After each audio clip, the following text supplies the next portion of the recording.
Okay, so good morning students. So आज की class में हम लोग कुछ नया टॉपिक पढ़ेंगे, ठीक है। सो आज का हमारा जो पहला टॉपिक है वो है physics in relation with other sciences, ठीक है। तो देखिए आप लोग, ये काफ़ी सिंपल से टॉपिक है, इसको हम लोग कैसे पढ़ेंगे। देखो, देखिए साइंस जो हमारा है ना, साइंस को अगर हम मेनली देखें तो इसका जो सब ब्रांचेज है वो मैथ्स हो सकता है ना, केमिस्ट्री हो सकता है ना, बायो हो सकता है ना, देन एग्रीकल्चर हो सकता है, ठीक है। सो जो मेन कैटेगरीज है वो ये थ्री है, मैथ्स, केमिस्ट्री एंड बायोलॉजी, ठीक है। जो कि आप लोगों को पता है, आप लोग भी अभी क्लास 11 में पढ़ोगे या क्लास 10 में भी इसके बारे में पढ़ा है ना। अब हम देखेंगे कि कैसे फिजिक्स मैथ्स के साथ रिलेटेड है, केमिस्ट्री के साथ रिलेटेड है, बायो के साथ रिलेटेड है और एग्रीकल्चर के साथ रिलेटेड है। ओके, अब देखो आप, मैथ्स जो है ना, तो मैथ्स में बेसिकली हम क्या पढ़ते हैं, मैथ्स में बेसिकली हम कैलकुलेशन के बारे में पढ़ते हैं, है ना। और जो भी कैलकुलेशंस हम मैथ्स में करेंगे, है ना, चाहे वो ट्रिग्नोमेट्री का हो, है ना, चाहे वो डिफरेंशिएशन हो, चाहे वो इंटीग्रेशन हो, है ना, चाहे वो हाइट एंड डिस्टेंस हो, इन सभी कैलकुलेशंस में आप देखो एंगल का ज़रूरत पड़ता है ना। हम लोग थीटा एक एंगल कंसीडर करते हैं, है ना, जहाँ पे भी हमको एंगल का मेजरमेंट करना होता है। तो आप सोचो कि अगर हमको प्रैक्टिकली कहीं भी एंगल मेज़र करना है तो हमको उस चीज़ को फिजिकली ऑब्जर्व करना होगा, है ना। फिजिकली उसको अगर हम बहुत डिफरेंट सारे एंगल्स से या डिफरेंट पोस्चर में अगर देखेंगे तो हमको डिफरेंट एंगल्स मिलेंगे, है ना। तो इसी तरह से हमारा जो फिजिक्स है वो मैथ्स को पढ़ने में काफ़ी हमें हेल्प होता है, मैथ्स फिजिक्स की वजह से।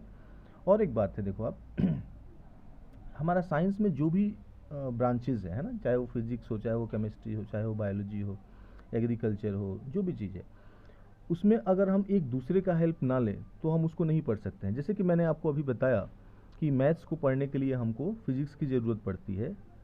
इन द सेम वे अगर आप फिजिक्स पढ़ोगे तो विदाउट यूजिंग मैथमेटिक्स हम लोग फिजिक्स नहीं पढ़ सकते हैं, ठीक है। आप लोगों ने जैसे क्लास 10 में फिजिक्स में बहुत सारा न्यूमेरिकल्स सॉल्व किया होगा, है ना। तो आप लोगों ने जब भी न्यूमेरिकल सॉल्व किया था तो आप लोगों को याद होगा कि उसमें हम कैलकुलेशंस करते हैं, है ना।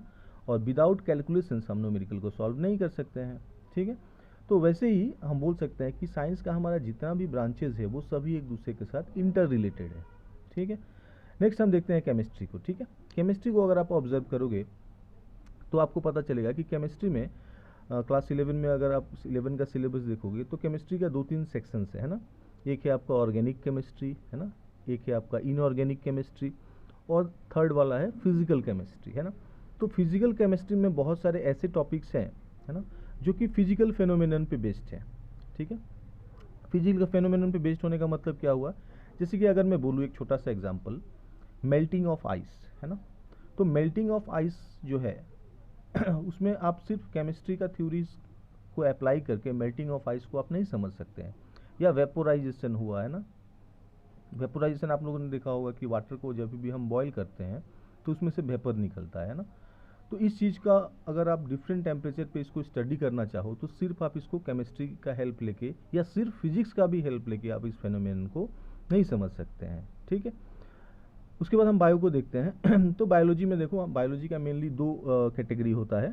एक होता है आपका जूलॉजी, दूसरा होता है बोटनी, है ना।